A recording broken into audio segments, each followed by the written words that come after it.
Welcome to Muscle Intelligence Podcast. We've got an amazing episode for you today. Ladies and gentlemen, Jay Cutler, the legend, the bodybuilding champion, Mr. Olympia, joins me today for the first time ever on the Muscle Intelligence Podcast. And Jay and I have been friends for quite a long time. So it's definitely a long time coming to get him on the show. Jay and I dive deeply into his entire journey. Jay's had such an incredible impact on me as a man, as an athlete. He's always been such a great supporter. He's always been such a great gentleman. And he's always been someone who allowed me to realize that you can get to the top of the world and still be kind and still be generous and still be a gentleman. And it's truly an honor to sit down and chat with Jay today. And Jay and I, throughout the years, have had some really great conversations. And this one's definitely nothing short. Jay dives into a lot of his mindset all the way from the beginning. He had a really fast journey to the top of the bodybuilding world, and how to deal with all that stress must have just been so challenging. And he discusses exactly what it looked like for him, how he progressed, how he thought, maybe even some of his biggest challenges, and how he was ultimately able to overcome those. So thank you so much to Jay Cutler for joining me today. And thank you for joining me today. I really appreciate you taking the time out of your busy day to sit down with me and Jay as we have this really personal discussion about his life and some of his biggest disappointments that he had to bounce back from. It was really an honor and a blessing to invite someone who inspired me right from day one. And I tell a little bit about my story there as well. So today's podcast is brought to you by BiOptimizers. You guys know BiOptimizers is a very long time sponsor of the podcast. My favorite magnesium on the planet, magbreakthrough.com/muscle intelligence is where you're going to go to get hooked up with 10% off if you use the code muscle10. One more time, that's magbreakthrough.com/muscle intelligence, or you can just go to magbreakthrough.com and use the code muscle10 to get hooked up with 10% off. They've got so many amazing products that I really use on a regular basis. Things like Masszymes, which you've heard me talk about a lot. Mag Breakthrough has 7 different magnesiums, all the different magnesiums you're going to need or want on a day-to-day basis. We've also got some other great products in there like P3OM, which is a proteolytic digestive probiotic. They've also got Capex for anybody who wants to optimize a ketogenic diet, optimize the way your body first digests and breaks down fat, and then ultimately assimilates and utilizes fat. So if you're on a ketogenic diet, that's one of the products I suggest to most of my clients who do like a ketogenic diet, because it sometimes can be a little bit challenging first to break down all that fat and then to absorb and assimilate all that fat and utilize all that amazing energy. So thank you so much to BiOptimizers for hooking us up. You can head over to BiOptimizers.com and use the code muscle10, or go to Mag Breakthrough directly and use the code muscle10 to get hooked up with their entire line of products. Enjoy the show with the man, the myth, the legend, Mr. Jay Cutler. And the myth, the legend, Jay Cutler. Welcome to the Muscle Intelligence Podcast, my friend. Been a minute. It's been a minute, man. I was excited. When you reached out to me because, I think about you a lot, and, I do follow your stuff out there, and, it's always impressive how someone can go from, what we did to now being on the other side of, not only success in bodybuilding, but, giving the knowledge to a lot of people out there, the proper and the technical ways to do things. And, I've always been a fan of it. And, I always love to see the progress. So it's really great that we get to catch up. Thanks, brother. Dude, it's been too long. And man, I appreciate it. Like, I just like in bodybuilding, I was a student of bodybuilding, and now I'm a student of health and business. And I think I'm more obsessed with business now than I was with bodybuilding. Mm-hmm. So it's fun, man. I never stop learning.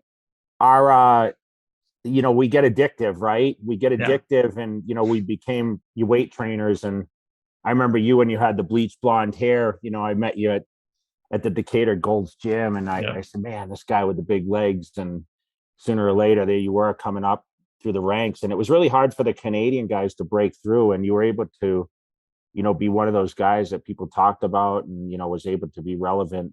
And, I'm really happy to see that. And now, of course, you migrated to better things, right? Yeah, it feels that way, man. Helping more people, man. It's funny that you were always such a huge supporter of me, man. I know you probably did it in passing and probably didn't mean much to you, but at the time it meant a lot to me. You're always so encouraging. And even at the Olympia, I think it was 2012, when you're like, Ben's one of my guys. And I was like, man, I feel like I almost let you down because I wasn't at my best, but it was really encouraging to hear that, man. So I'm super grateful for you. Yeah, man. It's awesome. Yeah. So, dude, tell me what's going on now. I know you've got an amazing supplement company. Mm-hmm. You're doing really well with that. Again, you've transitioned out of bodybuilding better than anyone else seems to ever have. And what's new with Jay Cutler? It's kind of funny because, I was one of these guys that, I stepped away from competing, in 2013. I really kind of stepped away in 11 when Heath beat me after I tore my bicep. I had to recover. So I skipped 2012, as you know, and I came back in 13. And that was the last year. I was 40. And at that point, I already had kind of transitioned from a magazine guy to social media. And Instagram started pretty heavily around that time. 2012, I think really people started catching on. And then of course, YouTube videos and we had to learn how to kind of market ourselves. And at the time, I started a brand in a partnership with a brand out of Florida. And, I was traveling the world, going to expo all over the place, Brazil and South America, Dubai. And, I slowly found myself becoming more of the business guy, even though during bodybuilding, I was kind of known as the guy that focused on a lot of business because I had the mail order. I was selling t-shirts out of my garage. I did a lot of the DVD sales, which was our early social media. And since then, man, I've taken full control of the supplement company about 3.5 years ago. Had great success, focused more on direct to consumer, Amazon based. Really, kind of the products have changed quite a bit. Ingredients, formulations. We've seen now the intra workout products become more popular. We got away from some of the crazy ingredients now that are banned. And, I focus now on just getting on social media and being one of those guys that, as I get closer to 50, still showing that you can be healthy, you can train, and be successful no matter what the age is. There's no limitations, and it's never too late to start. That's, the kind of now as I get to, I'm 48 years old, and the most common question I get is it too late to start? And I guess it depends on the level you're trying to get to. But I find less people now are trying to focus on being a professional bodybuilder at the Olympia level, but rather being either a weight loss person or someone just trying to stay in great health.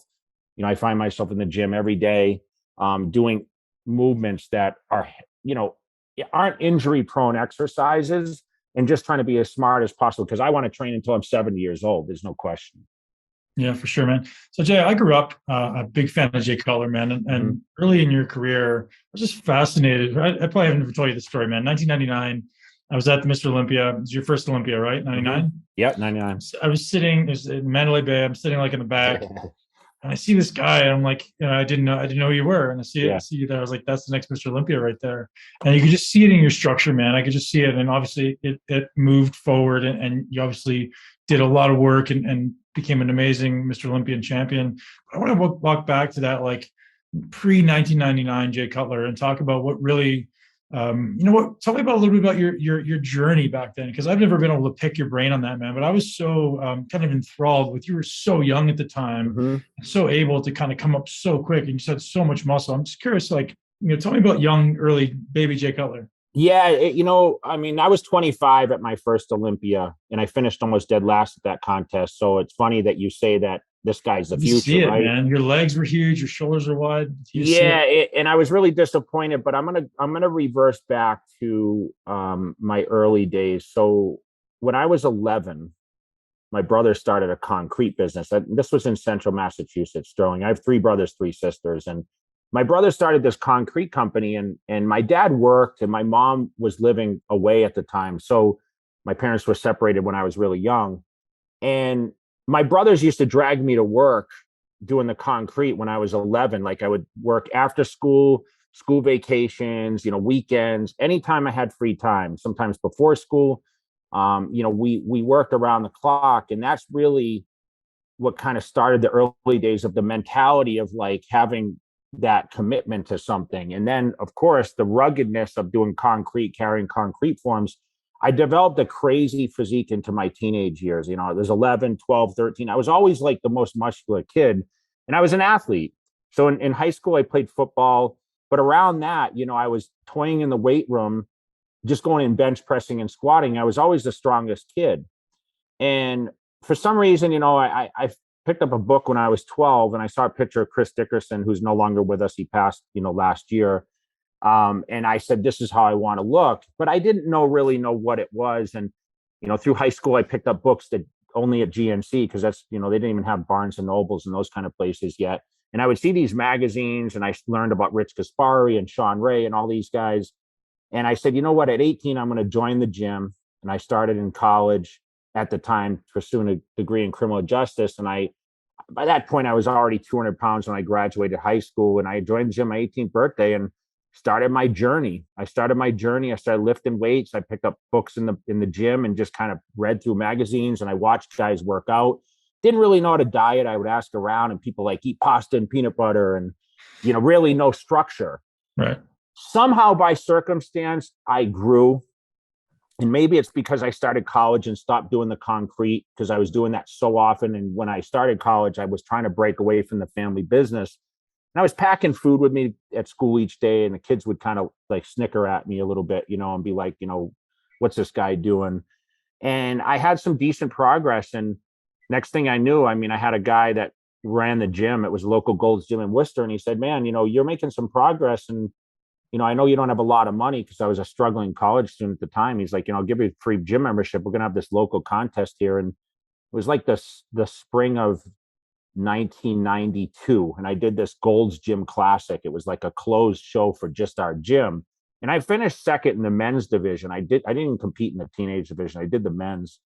And right then I started getting like a lot of attention from the outskirts of Worcester, Massachusetts. And next thing you know, this guy, Lou Zawick, who ran American Muscle magazine in California, started calling the gym, because the word got out that there was this up and coming young kid.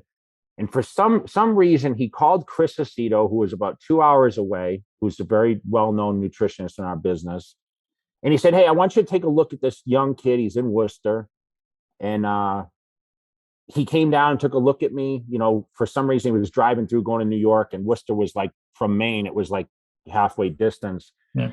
And he said, he called Lou and he said, the kid looks pretty good, whatever. And he kind of wrote me out a diet plan. And I stuck that diet plan on a refrigerator. It was just like 6 meals a day, basic. What a bodybuilder menu would be, egg whites and oatmeal for breakfast, chicken, potato for meal 2, whatever. And I followed that for 6 months. And for some reason, Chris came back through 6 months later. Lou said, hey, this guy's making good progress. And Chris Aceto came back through and he called Lou Zawick and he said, holy shit, this kid's going to be Mr. Olympia. He knew it. Wow. He knew it. And from that day forward, he took me under his wing and taught me about training, nutrition. I just went to the gym. I was very dedicated. I was in college at the time. I graduated with a 2-year degree in 1993. And at that point, I went to the teen nationals. I competed against Branch Warren. So you were 19 at the time? I was 19, just about to turn 20. And, Lou Zawick convinced me to go to the teen nationals, and I didn't know anything about it. I competed in a local show like 2 weeks prior. Chris Aceto took me to a show, and he was married to Laura Carvel at the time. And she was like second best in the world. She's a fellow Canadian with you. And, I won the men's and the teenager division. So I had it. And then I went to teen nationals and I won the heavyweights there. I lost the overall to Branch Warren. And, probably like 2 weeks after, this was 1993, I got a trip. I had an opportunity to go to California and watch the Mr. USA. You talk about like you sitting at the Mr. Olympia in 99 and looking and saying, wow, this was like the first big show I'd been to. And Chris Cormier won that show. And it had Craig Titus in it, Paul DeMeo, Mike Francois, like all the big names you saw in the books, right? This is before social. So I sat there and I remember I got a chance to walk into Gold's Gym Venice. And I walked in, and you've been there a million times, and that air coming through the back, right? Like the beach air and everything. And I looked at the walls and I said, man, this is what I want to do. And I knew right then I wanted to be, and I just won the teen nationals. So some people knew, the word had kind of spread, and I walked in there and I already had, gone up to like 240. It was like a couple of weeks later. I competed at like 215 at that show, and everyone was coming up. And Ed Connors, I met Ed Connors, who owned the gym, and he said, hey, come stay at my house. And next, that was history, man. That was where it all started. And I decided at that moment when I walked in Gold's Venice and I saw those pictures on the wall of the Mr. Olympian. At the time, it was only Dorian Yates was the last, because the current, right? Yep. I said, this is what I want to do. So, man, let's talk about Ed Connors, because I've never actually talked about it on the show, and Ed's Yeah. had such a pivotal role in so many people's lives, and he's getting old, man. And I hope I can actually one day have him on the show, because like everyone knows who he is in bodybuilding, but I'm sure the listeners to the podcast won't have any clue about Ed. But so tell us about how Ed influenced your life and maybe how he helped you out. Yeah. So you guys that don't know Ed Connors, so he owned Gold's Gym at the time. I think there was a few partners, but he was like the marketing guy for it. Like if someone came into the gym, Ed was always trying to help people out, and he had these homes that people would stay. And the home that I actually got to stay at was on the beach, right on Oceanfront Walk, which is like you walk out his back door and you're like on the beach of Venice Beach. I think the house is for sale for like $8 or $10 million right now. And at the time, I want to say he paid 500 grand for it when the market was just deflated. But we all stayed there. And I mean, it was me and a long list of other guys. And I guess maybe including yourself, he played a role in that. But, you know, he was one of these guys, like, you need to come out here. You need to be seen. You need to be shot in the gym, and I'll give you some clothes. And, you know, I'll offer assistance to try to introduce you to people. But he gave me ideas on how to become successful. And of course, you know, Lee Priest was there at the time in 93, 94 when I popped out there. And he was like 6 months older than me, and he was unbelievable. I always said he was the most impressive guy I've ever seen to this day. Even that includes Ronnie, Coleman, and everyone else. Like, Priest was crazy for his age. Yeah. And Ed, you know, he spent time with me. He opened his doors to his home. And, you know, at the time, my girlfriend and I, you know, who actually became my wife, you know, we stayed at his house. And, you know, it was like, that was amazing to me. Like, I didn't even really know the guy, but Chris Aceto knew him because Chris used to work out there as a nutritionist, and Chris had moved back to Maine like a year or two prior. So he's like, yeah, he's okay. And, you know, because you don't know people, right? Oh, yeah. And next thing you knew, like, anytime I went out there, he always opened his door to me. And I always sometimes forget to include Ed Connors in the great success of Jay Cutler, because without Ed, I don't think I would have had that extra push, because he was like, you need to be out here, and you need to be visible, and you need to be, you know, walking around presentable all year. Don't get overly fat and whatever else. And like, he was like a second dad to me, you know. And he kind of just put me in that position to be more confident. But also, like I said, I had a place to stay. So I stayed with him even in 99. I think I went out there after the Arnold. I competed in the Arnold that year prior to when you saw me at the Olympia, and I actually stayed at his house. Yeah, I think a lot of people don't know like how many people Ed helped, right? All the way back to Rich Gaspari and John Cena and Dennis Wolf and like so many incredible bodybuilders. I mean, Mike Matarazzo, Yeah. Quinn, Jim Quinn, everybody, the Ultimate Warrior was there. I mean, the list goes on. And to this day, I still go overseas and I still run into people and they're like, yeah, Ed Connors, you know, is helping me. And I'm like, how is he still doing all this? Because he sold the Gold's Gym. I mean, he sold those homes, and I don't even know where he's living, but I'm sure he'd love to be on the show and tell his background. He would be a great segment. I mean, he's been on a couple of these podcasts, but I think it'd be really cool to be on yours because there's a story with you, right? Yeah. So every time he's in Tampa for the Tampa Pro, he always comes by the gym and he hangs out for a little bit. And I think we went for coffee a couple of times. So yeah, I'm super grateful for Ed, man. So he was one of the first people that take me out to California, introduced me to the scene, just like yourself, man. For myself in 2007, after the North Americans. So I kind of came on the scene fast. Nobody knew who I was. I got second behind Eric Fankhauser by one point. And after that show, Ed just brought me out and he's like, "Hey man, you got a future in the sport." And I was super grateful for that. Yeah.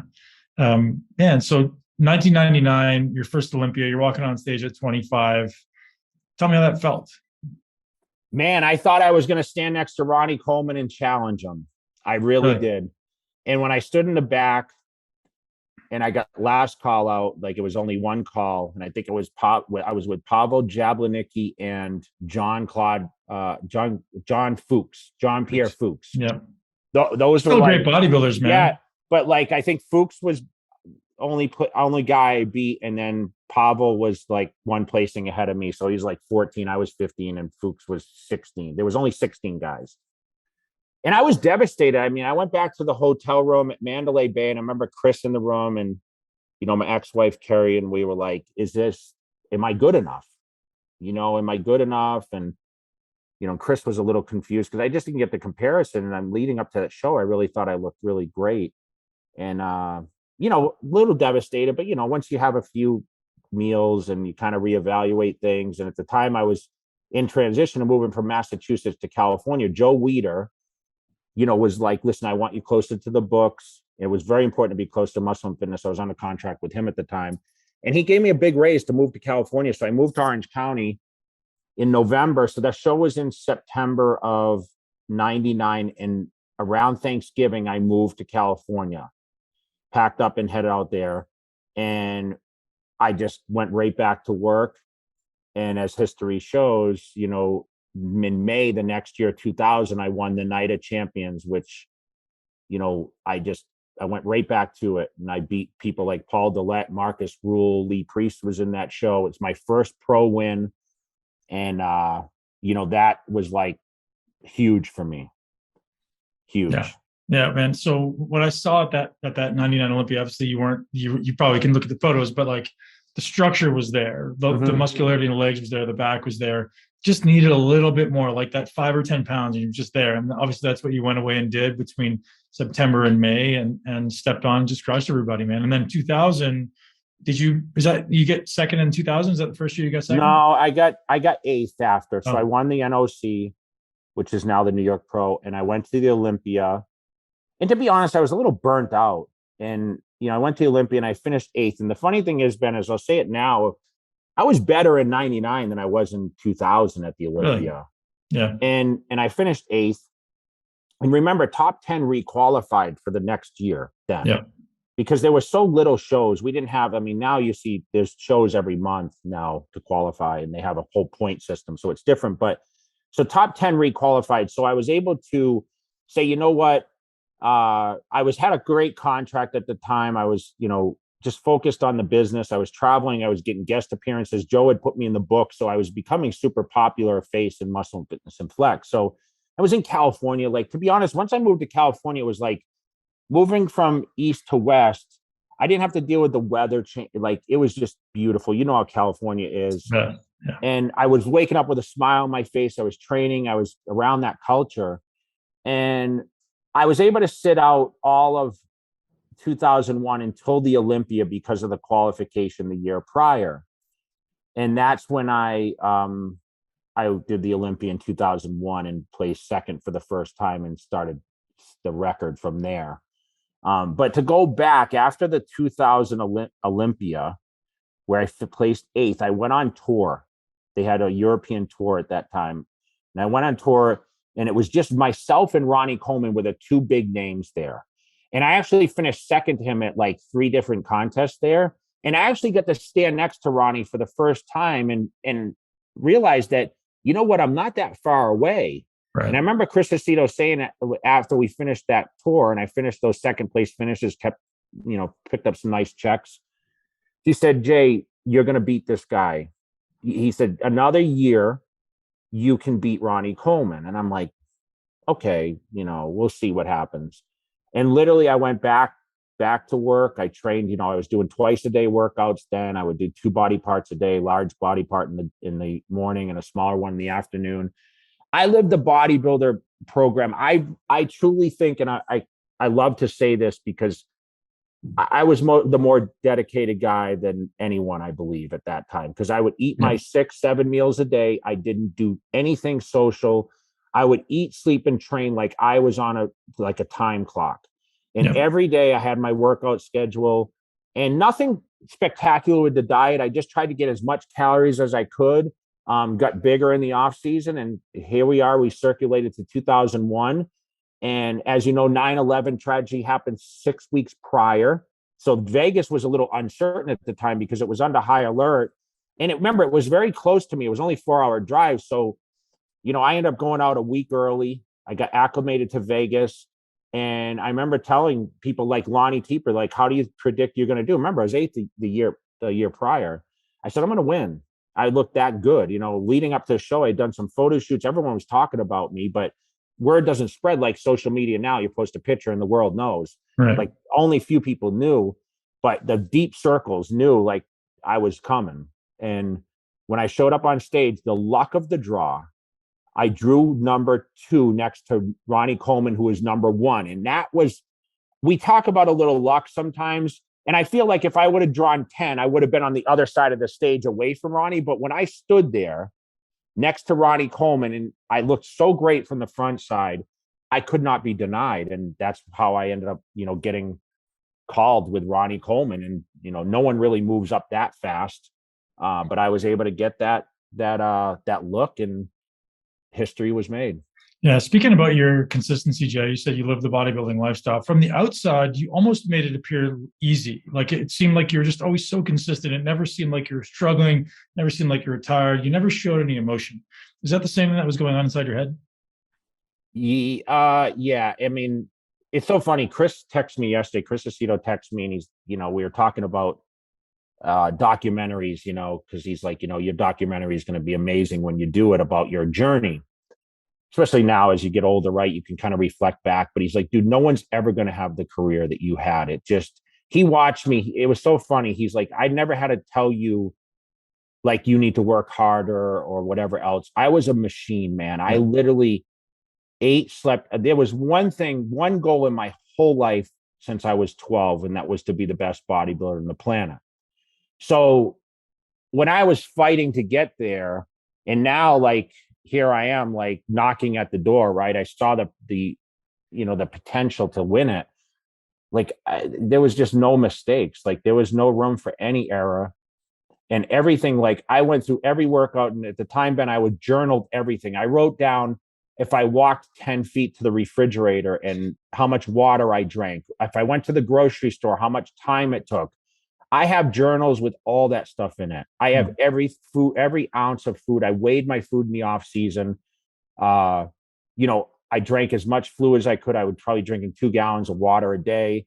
Like, I was just so methodical about everything that I did. And I would envision myself every day going through the reps and the sets. Like, when I walked in the gym, I literally could walk in there blindfolded and know exactly where I was going to go. And I put myself in those atmospheres where I didn't have to change much. So, like, I wasn't taking a ton of guest appearances at the time, especially training for shows. Like, 4 months down, I'd be like, okay, I'm not going anywhere. I would just focus on just training. But my off seasons were so in depth because I wasn't super busy. And the biggest not mistake, but and it's not a regret either, because I became super successful financially. But if I was to stay home through all my success and not be the most traveled guy on the planet, I could have been that much greater as a bodybuilder. No question.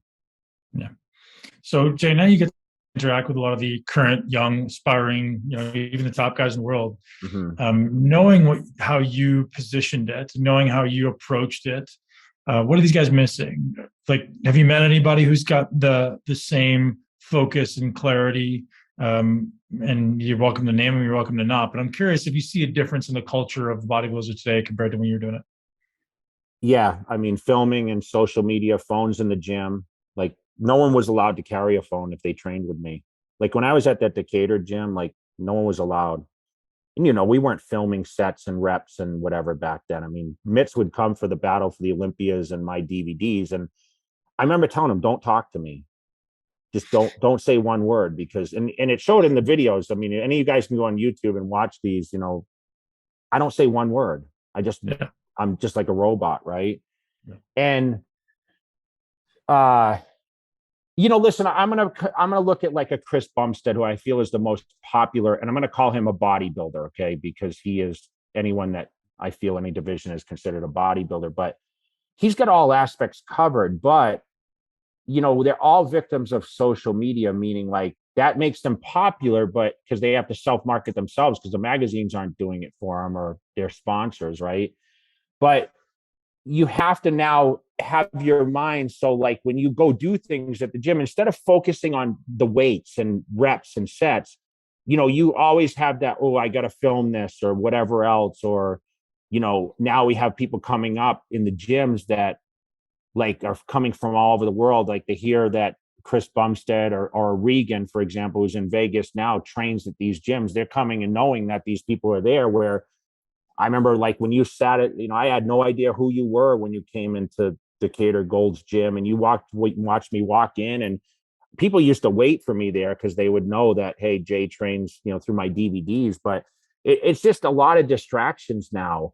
And I just feel like there's some guys in their basement who the next, like, big Ramis or whatever else. But social media is tough, man, because it takes so much extra attention off, like, you going through your workouts each day. And I feel that misinformation, like all these new training theories of like these gurus that come up with stuff. I think it's just, instead of just going to the gym and just hitting the weights hard, like, I think we've lost touch of that. And then, of course, machines have advanced now. So people are staying away from the free weights. And man, I loved free weights. And, like I told you when we started this call, we weren't on recording, but like, I have no restrictions. I have no joint pain. I have no anything. And I was a free weight. I'm still moving free weight. I did bent over rows today at the gym. I'd only do 185 bent over rows, but I still T-bar row. I still deadlift. I still squat every leg workout.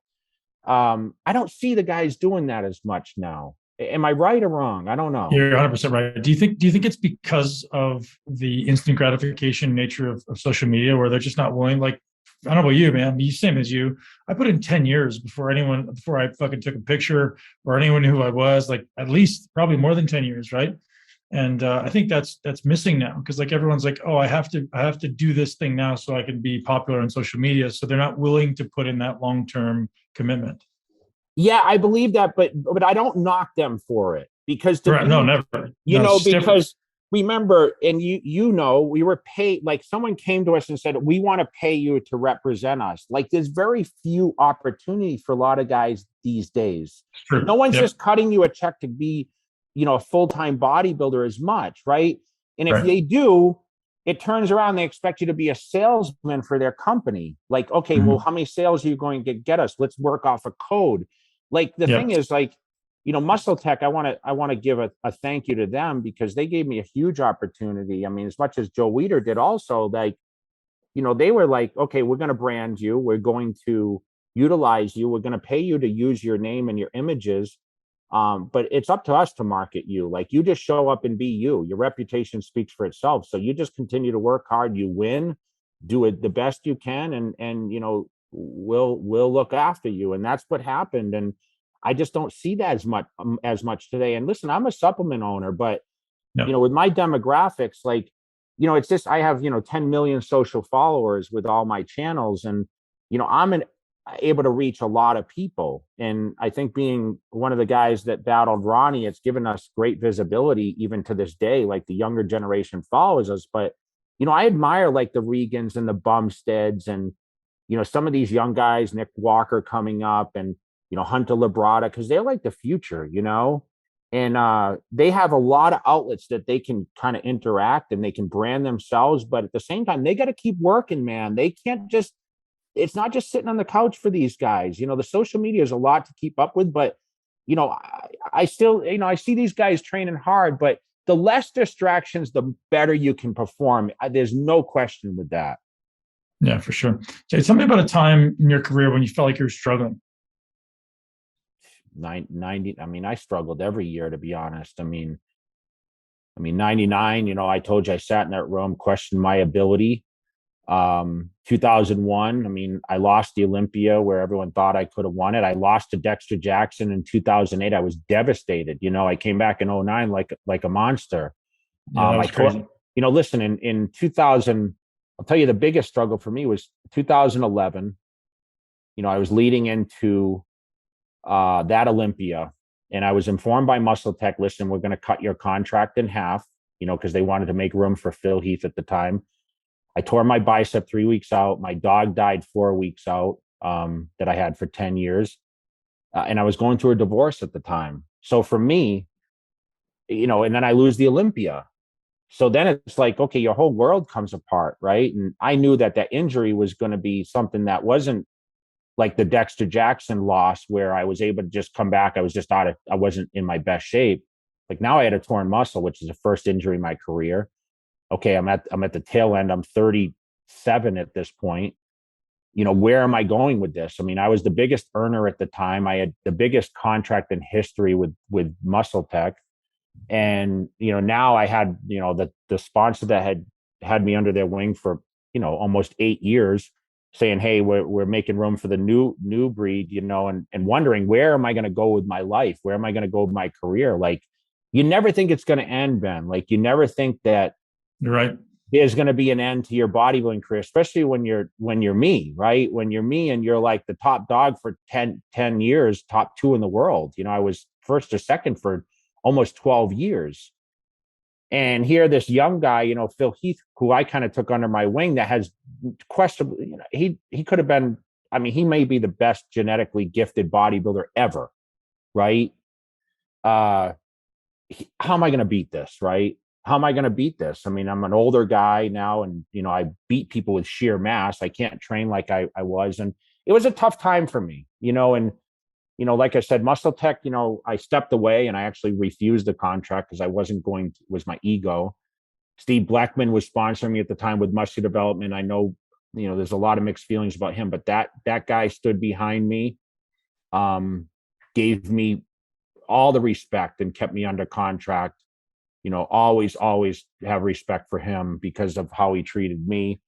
And then I found my own way to build my own company. And I'm thankful for all the promoters that supported me, that I had relationships with, and most importantly, the fans who stayed behind me, and still to this day, and the new fans. And yes, I got out there and I worked social media and, built a bigger following. I mean, I'm more recognized now, but that was tough times for me. That was the toughest time, was, going through, a relationship. I mean, especially like, with my ex-wife, Carrie. I mean, we were together for 24 years, Wow. so it was a big change for me. And obviously I've migrated now, and, I have a fiance now, and, it's been 5+ years, and it's amazing. And, I'm back on top of the world, which is great.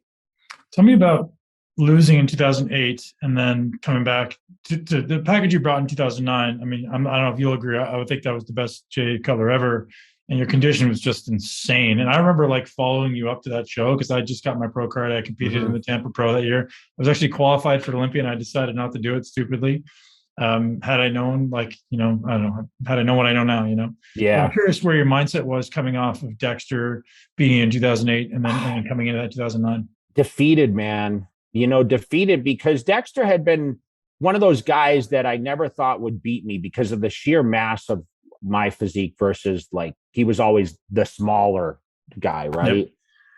And he was always conditioned. Like, he was one of the most conditioned guys always, but sometimes the sheer mass and enough conditioning wins over that ripped smaller guy, right? And I just slipped, man. I don't know if I got comfortable or I was trying to figure things out, and I was working with Chris Aceto through that whole time. And as you know, after I lost, I was in a really dark place because I was once again questioning, am I good enough? And I had the big contracts and financially, and I had the fan base, but I mean, all the magazines and all the behind the scenes, people kind of like, okay, Jay's done, and it took me a month or two to kind of like let that sink in. And randomly, Hani Rambod reached out to me. We were kind of friendly, but he was always like Team Coleman.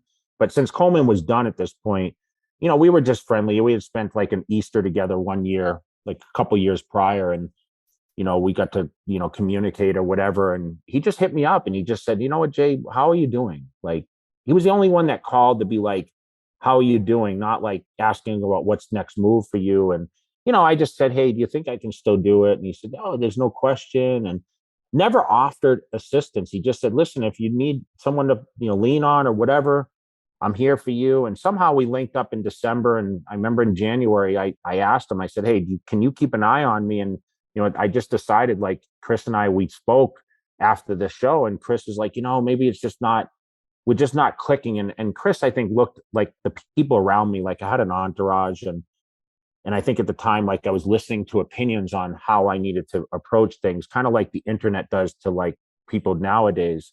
Yep. It makes you a little confused.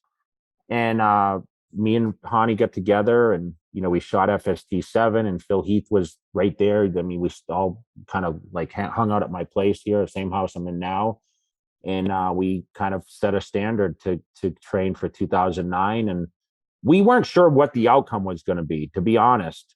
We didn't. It wasn't like I'm coming just, I'm going to come win it back. It was just like, let's just see what happens. I had a discrepancy in one of my legs, from a football injury in high school. And, I had some imbalance issues, and I had to overcome that. So I was in therapy all the time. And, I was doing dry needling and cupping before it existed. I had a therapist here, and, now today everyone seems to be doing this stuff. And I found ways to overcome. And, Hani worked with me a little bit on the training, the nutrition, eat like more than I ever had before. And I was able to come in at a really light body weight. 255 was lighter than I had been in the past. 254, actually.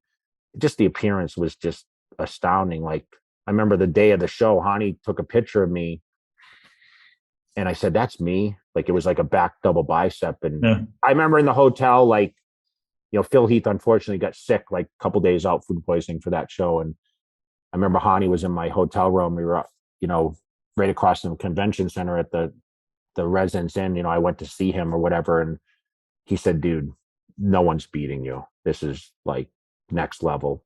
You've never looked like this in your life. And sure enough, I walked out on stage that night and kind of rewrote history. And it was talked about to this day. The quad stomp was made, Yeah. So what did you guys do differently? So was it the entire off season, or was there specific things you did in the last 7 days differently? Step mill twice a day. I never did cardio on a step mill ever. Really? 45 minutes twice a day. Yeah, just the attention, a lot of unilateral exercises. I was incorporating FST7, so I was doing the 7 sets at the end to kind of fill the muscle.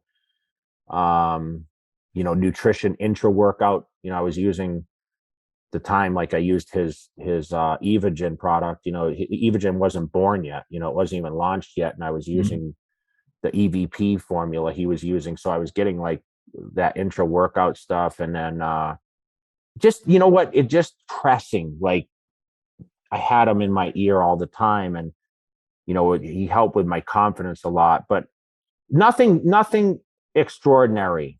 Nothing extraordinary. I mean, no secret drug protocol, or like, it was just more food. And, I did learn a little anti-estrogens at the end, which I didn't really have the knowledge of prior. So the water was a little less on the physique. And I was, more importantly, trying to hold the fullness. And that's where we kind of just really watched at the end. And the food was, like I said, crazy, just I carved up like crazy at the end, and cut those fluids down. I felt like hell, but I looked great. And that's what brought the best physique. And usually, when you feel the worst, you look the best, right? That's always the joke, right? When you can't see the crowd in front of you, you look great. Yeah. Yeah. Funny, man. That's awesome. And so then, fast forward, you still kept competing for a couple of years after that. You still kept coming back and did well, obviously, crushed it. And then Phil Heath kind of came on, and how was that? I know you guys were like, you know what? Phil Heath was coming up. I never thought he would be the guy to come up and beat me. I never thought he would, because remember, he was third in 2008. Mm-hmm. And in 2009, he had the mishap, and in 2010, he was second to me, which, people thought, could have gone either, but it was still a size thing. Phil wasn't up to the size that he became later. And then, of course, 11 happened. I tore the bicep, 3 weeks out, and, he beat me, and I was truly happy for him. Like, at that point, to be honest, like, I wanted to win 5 titles. That was my whole goal. I never, like, I know people want to break the record, but I wanted to win 5. And I was okay losing to Phil. And like I said, it's a lot happened then. Like, I was going through the divorce, and the dog died, and, the bicep injury. And I just was happy. How'd you tear your bicep, Jay? I did it in a photo shoot, man. I was, 3 weeks out, and Muscle Tech was here shooting me. And I was, had dumbbells, on my knees, and I kicked them up to do a shoulder press, which I've done countless times. Mm-hmm. Not crazy weight, maybe like 120s at the time. That was nothing for me. It was like my second warm-up set. And when I kicked them up, it detached from the from the upper bicep. Yeah. And I didn't How far, know. how far from the show is that? 3 weeks. Hmm. So I thought it was just a strain, and I went back to doing the photo shoot and I went back to training and, I sent pictures to Ronnie and he could see that it was swollen a little bit. Sooner or later, here we are 3 weeks later, the show shows up and, I had a black and blue there and, I put that color on that dye. And when I put that oil over the dye, it really highlighted that black and blue. And you could see the bicep rolled down. And everyone thought it was actually an injection, Right. but it was actually the bicep came down from the shoulder and it ended up, causing a knot there. And then I went to India right after and competed at the Sharu and I lost to Phil there. Also, I was second. I was fortunate enough to get second place. And like I said, it was a real turning point. I realized that was closer to the end of my career. But I was happy for Phil because I knew greatness was behind him. And obviously he went and won 7. And I really thought he was going to break the record. Unfortunately, we saw his physique kind of suffer a little bit. But Phil is he's an amazing athlete, but more of an amazing guy, honestly. Like we just hit it off from the time we met in 2000. We met in 2004 maybe or 5 or somewhere. And I knew he was going to be someday the Mr. Olympia. It happened faster than what I would have liked it to be against me. Right. Mm-hmm. But man, he kind of set the standard and, he's going to go down in history as one of the greatest. And, I'm just I'm more upset that he didn't win 10 than, him beating me, to be honest. Are you guys still close? Yeah, we speak. We speak. We're not as close as we once were, just because life gets busy, and we both. I guess I don't know if he's necessarily retired. I don't want to speak for him, but like he obviously things get busier in life, and more important things, and we just try to buy time, right? We just try to utilize our time most important, but. Like my days are just nonstop, so, but I'm still keeping up with, so we have social media is easy because we can all watch each other, right? And progress. Sometimes we sit in bed and watch the stories each night. And that's how we kind of keep up, Totally. Yeah. So tell me about, man, I just want to touch on a little bit about your relationship with Ronnie Coleman and just competing with Ronnie. Obviously, arguably, he eight Mr. Olympias, man. It's hard to say he wasn't one of the greatest of all time, and you were the guy standing there pushing him. And there's no doubt he wouldn't have been as great as he was if you weren't standing there right beside him every single time. And I'm curious how that felt the entire time, both from perspective of just being there against Ronnie and also being there just kind of like coming short a number of times in a row.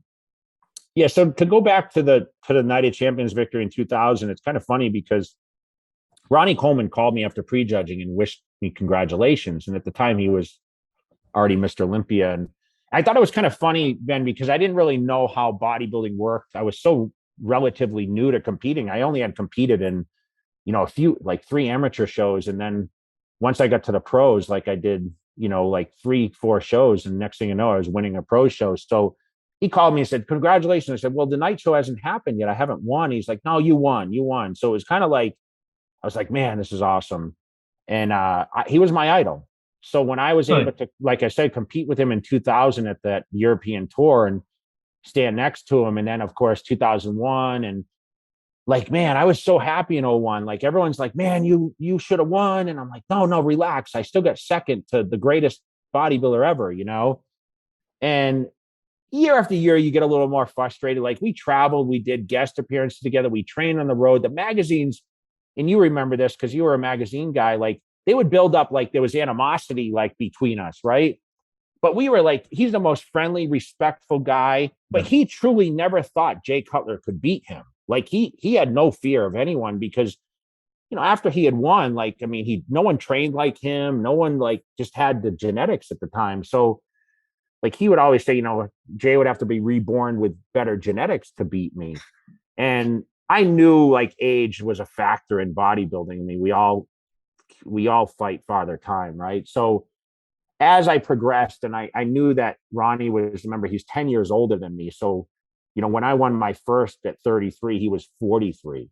So I knew that, time was quick. And if I could just I was more worried about staying on top and going through the guys that challenged me, like Gustavo Bedell in 4 and 5, and Gunter Schlierkamp when he came and beat Ronnie Coleman in 2002. They talked about him coming in 2003. And then, of course, the Dexter Jacksons, the Chris Cormiers, and all these people that every year, Ben, there was someone come that was going to come take Jay's position, right?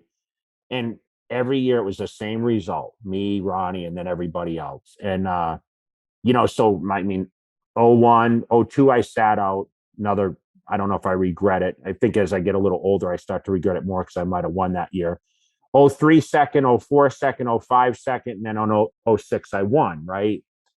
So, and then Ronnie was never the same after 06. Remember, he came back in 07. He wasn't the Ronnie Coleman anymore. So, but our relationship on the road was amazing. Like, we trained together. We laughed together. We ate together.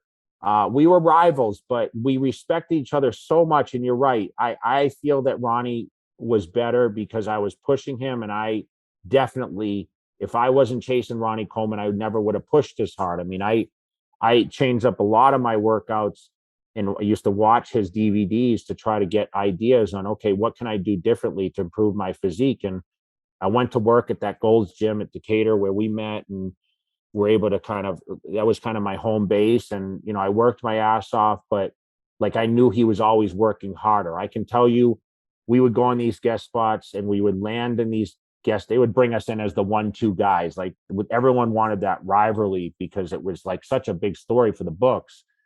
And I remember he would get off the plane, and it didn't matter what time it was. If it was 11 o'clock at night, Ronnie Coleman was like, let's go to the gym.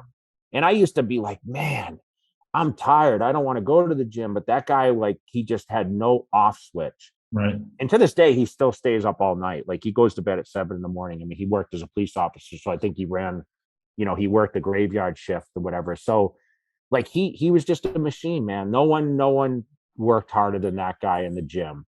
He had genetics to eat kind of the way we've seen its diet a little bit with, eating what he did. But man, he was just dedicated as it came. Do you think his training is what caused the current scenario, or is it something else? He says not, but I think, definitely he trained. I mean, if you watch the form, I'm not going to sit there and tell you that when someone's right or wrong, but I used to watch him bent row 500 pounds. And I mean, that just can't, like, your body can only take that so much, right? Yeah. I mean, squatting, I mean, I know he had the 800-pound squat, but listen, he would do 7 plates anytime we went on the road. Twice a week. Yeah. And I only trained a body part once every 5 to 7 days. He trained body parts twice. Yeah. So I just think the wear and tear, and that constant, I mean, think about when you have 600-700 pounds on your back and your spine, it's bouncing because those plates the bar is doing this, right? Yeah. It can't be great on your body. And we can rave about tissue work, and I was the king of tissue work. Your body your skeletal muscles can only take so, you just can't take it. It breaks down. Yeah, man. So I was very blessed as a bodybuilder to travel the world, and you've traveled much more than me. What are some of your favorite stories about while you were competing, some of the things that happened in your travels? Oh man. I mean, when I got to be overseas for the first time, remember Ed Connors got me over to FIBO in 99 for the first time. And remember, I was, I just got 4th at the Arnold and 3rd at the Pro Ironman. This is when I really came on the scene. And I never realized there was that fan base in a German country. Yeah. Like, it was the FIBO. If anyone's ever been to that show, it's the biggest fitness expo probably in the world, That's crazy. And people were just, coming up to me and trying to speak to me. And, of course, a lot of people speak English, but there was, I just didn't understand a lot of the language, but I just never realized that. And to, train in those different cultures. And, I remember going to Peru and visiting the orphanages there and being able to see that culture in South America, Brazil for the first time, and be able to go to Rio and see the fan base there. And then, of course, Dubai. I went in 2008. I was one of the first bodybuilders to go over there, and the city wasn't even built up. It's just the cultures. It's unexplainable that bodybuilding is bigger overseas than it is in the United States, and the respect factor is there. And people ask why. And I think it's because, we don't have the basketball and the US football, big stars. They don't have those over there. They're soccer stars, or some of these places it's cricket or whatever else. But bodybuilding is like a big thing to do there. I mean, you go to Kuwait. I remember going there and realizing that, okay, there's no women allowed in the gyms and no alcohol. So Friday night at a Kuwait gym is like, it's like a nightclub. Packed, and everyone's jacked. I mean, everyone wants to be in shape, and the health aspect. But going to Australia, going and touring Australia in Perth with Dexter Jackson in 2000, and us being like, we were kind of nobodies as I looked in bodybuilding, but we were such big stars there. Like those cultures, like I'll never forget, being introduced to those kind of fans, and realizing that this wasn't just in Massachusetts and in California, and you travel to the Olympia in Vegas, and you have your fans that come in. It's worldwide recognition, and that's when you realize how far fitness has really gone, and it's even bigger today. Did you compete against? Did you compete in Russia? Did you compete against? I did. 2003, Ronnie won. I was second, and Fedorov was third. And I remember they built him up, to become the next. It was like a Rocky IV type thing, and he was the guy that was going to come take the title from Ronnie, and of course, step right over me. And he was a young guy, and being in that culture, like it was crazy, man. Like we went on a tour there, after the Olympia, and it was incredible to see these places. Yeah. Why do you think all these guys are dying, Jay? Do you think it's the drugs? Do you think it's what do you think it is? Too much weight? It's a tough question. I definitely think that, the bodybuilders mentality is, I'm fine because I look a certain way. Yeah. And I think people are scared to do. I think as a bodybuilder, to be honest, especially, when you're using performance enhancing, and I know there's this thing, HRT, I'm on HRT, but there's a little confusion of HRT now, because HRT is usually monitored by a doctor, and they check your testosterone levels. And if it gets over a certain amount, they start pulling down. I don't think people say, well, I'm over 1,000 or I'm 1,400, or let's be realistic. I mean, you need to be in like the 3 digits, you need to be at like 500, 600. You shouldn't be at 1,400 or 2,000, or, your test levels. I just don't think it's safe for that. But as a bodybuilder, I think we're all scared to hear what we don't want to hear. Okay. Yeah. And I feel that as someone that uses HRT, or any kind of performance enhancing, or the supplementation, or SAR, anything like over the counter stuff that's doing things to help you build a bigger physique, you need to have blood work more than once a year. I believe you should. And blood work doesn't always tell the story. Now they have, scans for your heart and whatever else that you need to, do your CT scans, and just, you have to be aware that I think the food, the crazy diets that these bodybuilders are on, I think, lack of cardio because you don't want to lose size, not going to the doctor, not doing these things. I just feel like people just don't want to realize it. And definitely, Ben, I mean, listen, back in the Gaspari days, Lee Haney, like guys weren't approaching 300 pounds. Yeah. Bodybuilders weren't training at the Olympia level into their late 30s and 40s. Bodybuilders stopped. And the truth is like, I woke up at 40 years old, and I think the biggest decision I made was like, what? I just don't want to take the drugs anymore. Yeah. I truly didn't want to take the drugs anymore, because it was easy in the beginning for me, because I was a guy that, it was like, okay, basic testosterone. It was like 1, 2 things. And I remember training for shows, and it was like 1 or 2 things. And then eventually it's like, you see these protocols, and, the gurus come out and they say, okay, you got to take this, you got to take that, you got to change this. It's like, it was just too much. It's too much. And it comes to chemistry contest. Yes. And let's be honest, man, like who really knows the right protocol? And who's to say, like, you train a certain way, I train a certain way, I eat certain foods, like I can't eat oatmeal because of gluten, but I eat cream of rice. Or like, some people, they don't eat eggs, they eat chicken breast for breakfast because they just don't react. Like, who's to say these protocols work for one person and they're not dangerous for one or the other. Everyone has different genetics, but the truth is also is that, you know, it's the gene makeup, right? Yeah. And we don't really know, and that's a huge factor. It's a huge factor, and I just think that, you know, we're coming into that age now, and you just, there's a lot of circumstance with what you do and how you take care of yourself, and you know, and no one wants to be that one, right? It's a scary thing. But a guy at 47, 48, 50 years old, I just don't think it's healthy when you're 5'9" or 10 and you're approaching 300 pounds. Yeah.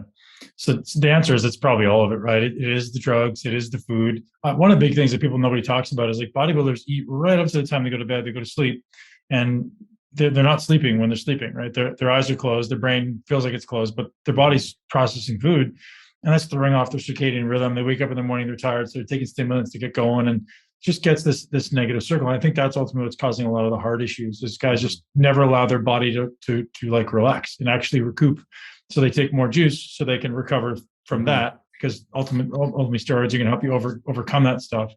But it ends up being this negative spiral that causes your heart to stop, which is shitty, man. Like, I'm sure you lost it as many or more friends than me, you know, and it's sad because like, you build great relationships with these guys. They're great humans, and then you lose them.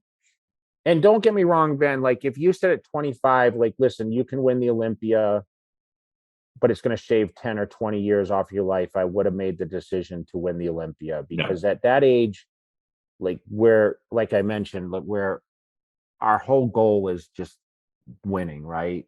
We don't think about family and like the future.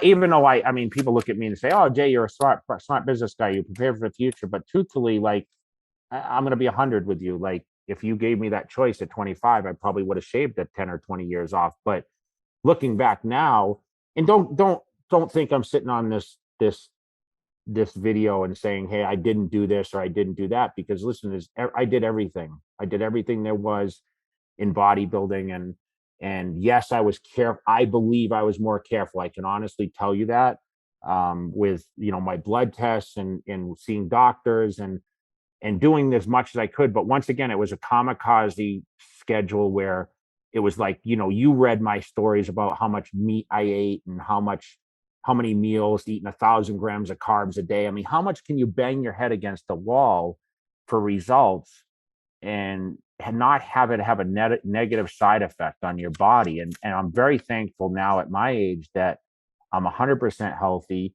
But you know what? You just don't know. I mean, you just don't know, but you don't want to make excuses for it, you know? So I just try to tell everyone, like, health comes first.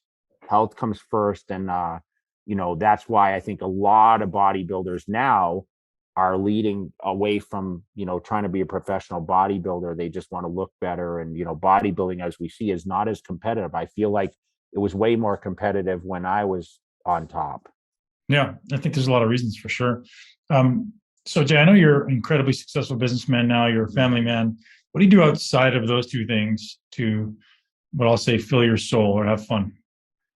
You know what? I've been trying to travel, like, prior to the pandemic. You know, I was doing quite a bit of travel. You know, that's the one thing about, you know, being with Angie, and, you know, she really keeps me young, which is great, even though she's only a few years younger than I am. And, you know, she's opened up my eyes to what real life is, you know, and I got to experience a different culture. You know, she comes from a Puerto Rican background. So we travel and try to do different things. And I'm not a super active guy as far as like playing other sports or anything like that. But, you know, just trying to, like you mentioned, you know, shut the brain off and take it out of business, because somehow when you own your own business, and I don't only do supplements, I mean, I'm involved with all my business aspects here in Vegas. Like, I do need that break, right? So whether it's going to a movie or going to a nice dinner, going to a show, I mean, that's why we love Vegas. Taking a trip to California, spend time on the beach. You know, my dogs, I have the two little Yorkies that give me so much happiness, but, you know, she has been incredibly helpful to make me better and shut my mind away from being Jay Cutler, like who I am, right? Because social media, it's very hard to escape. I mean, I'm very active on social. If you look today, even storylines and stuff, I'm promoting always, what I'm doing in a day's time. I went to the gym and worked out. I get up and do my fasted cardio. I hate to say it, but my work is my excitement of the day, if that makes any sense. Totally. And I know I have an influence on a lot of people, millions of people, but like tonight, we're going to spend some time, we're going to shut off. And, I've been really trying to take the weekends. We just got back from a trip. We were in Florida. We stayed on the beach for a few days and went to see my family, and like just trying to do the extra things that mean something in life. And, I always say the greatest thing that I look forward to right now is time. It's nothing is done necessarily for financial, or, really the self satisfaction I get is just the time that I can spend and be healthy and not have to worry about what I'm eating anymore, or what body part I have to train, or what contest is coming up. Right. So what you're doing right now, is this something you want to continue to do for the next 10 years? Or I just, people say, what's on your bucket list? Well, I want to visit Thailand. We want to go to Bali. We have friends there. So that's on our list now that the world is starting to get back to somewhat normalcy again. And we have that on a bucket list. We just spoke about, heading to Puerto Rico again and spending some time there. And every day is an adventure for me, every day. And, I just look forward to waking up every morning, and I feel great. And, that's what I look forward to on a daily basis. I don't have anything that I'm like, oh, I need to get this done before it's too late. You want to go surfing with BPAC in Costa Rica? Hey man, I would love to learn. I just don't know how good. I have a longboard. I get on my longboard out here. People are like, "You're crazy, man!" And trust me, I had my fall in the street. But I still do it. I got my ATVs. I just, the stuff that I couldn't necessarily do, and get out there. I have a beautiful place in Vegas. Like I said, we can experience a lot here. The weather's pretty solid. And I'm grateful for who you are as a bodybuilder. You're a leader to me. I'm grateful for who you are as a person, as a human now, man. Thank you very much for coming on and being such a great man and being such a humble guest. So, Jay, thanks for your time, man. I really want to come down and work out at your gym one of these days, though. Dude, we got to get one in. We'll still show the youngins how it's done, man. We'll still get after it. So, do you still training barefoot? Of course. Yes, 100% of the time. I piss people off all the time, especially when I'm in other gyms, but I do it. You know what, Ben? I would have to say you're the pioneer of guys training without their shoes. So anyone that's watching or listening to this, you started it. Dude, 2007, I was wearing toe shoes in Gold's Venice, and everyone's like, "What are those things?" Yeah. And everyone's like, totally. And I always thought, man, listen, I had the crazy legs too, but you had the outstanding leg development. I said, is that the secret to developing those quads? Secret. Well, I think it's just, for me, it was a secret to not getting knee pain. That was the secret. Like, I probably could have had the equal quads without the no shoes, but it really helped me not get knee and hip pain. So that what it was for me. Well, listen, man, I always appreciate it. I look forward to catching up in the future, man. Thank you for having me on, and shout out to everyone out there that got the opportunity to listen to this little bit of background. Oh, dude, so great. Can you tell us about your supplement company, where they can find it if they want to pick it up? Yeah, jaycutler.com. I mean, pretty much, Instagram, Cutler Nutrition. I'm mostly direct to consumer, so you can buy it on the website, Amazon. It's all on Amazon. And it's, like I mentioned, it's in Canada. We're kind of expanding now and trying to launch in a few other areas. But at the same time, more importantly, guys, make sure you guys stay on a good diet before you get into supplementation, and make sure you check it out. That's all. Awesome. Legitimately good products. I've had the opportunity to try a few, and they're great. So I'll give you a shout out for that, man. Definitely doing a great job there too. Appreciate it so much, man. Thanks, brother. And that's a wrap, ladies and gents. Thank you so much for joining me. I'm sitting here in gorgeous Costa Rica, really recharging my batteries. And I encourage each and every one of you to carve time in your week, carve time in your day to recharge. It's amazing to me the difference I notice in my mental performance, in my physical performance, in my attitude, in my energy, in my mood, when I take just a little bit of time to myself, when I take just a little bit of time to invest in me, to invest in my health, to invest in my well-being, to invest in my peace of mind. My performance on the top end goes up. My ability to recover and rest really goes up. I feel like truly a new person who brings new levels of possibility to the world. I find that throughout COVID, it was challenging. I was tired. At times it's hard when your entire routine, your entire world kind of gets turned upside down. So I empathize with all of you. And my suggestion is sometimes it's necessary to take a step or two back in order to really step forward and be your highest and best, the person you know that you were sent here to become. And so I want to encourage each and every one of you guys to slow down and reflect and breathe. And I know it's hard. I know there's a lot going on. I know it's very challenging financially for a lot of people. And I don't take that lightly. I think the world is going through some interesting changes, and as all are we. And I know for me personally, the biggest leaps forward in my life have come always after periods of extensive reflection. So if you can, build it into your life, make time, make some sacrifices, and build some reflection into your life. Just like Jay Cutler did in this episode and told us about how he would reflect on his wins, he would reflect on his losses, and ultimately step into being the best version of himself. I find Jay such an inspiring person because ultimately he was so committed to his craft. And I think many of us lack that, right? Many of us, especially in modern society, are getting pulled in every which way, in every different direction. It's very hard to stay focused. And if you can learn to stay focused on the things that you absolutely love and things you're absolutely inspired to do, then you can ultimately thrive. And even if you're not inspired to do the things you're doing, maybe taking a step back to ask yourself, what does inspire me? Like, what would I do for the rest of my life if I didn't have to be paid for it? And to be honest, I have that question kind of looming in the back of my mind all the time too.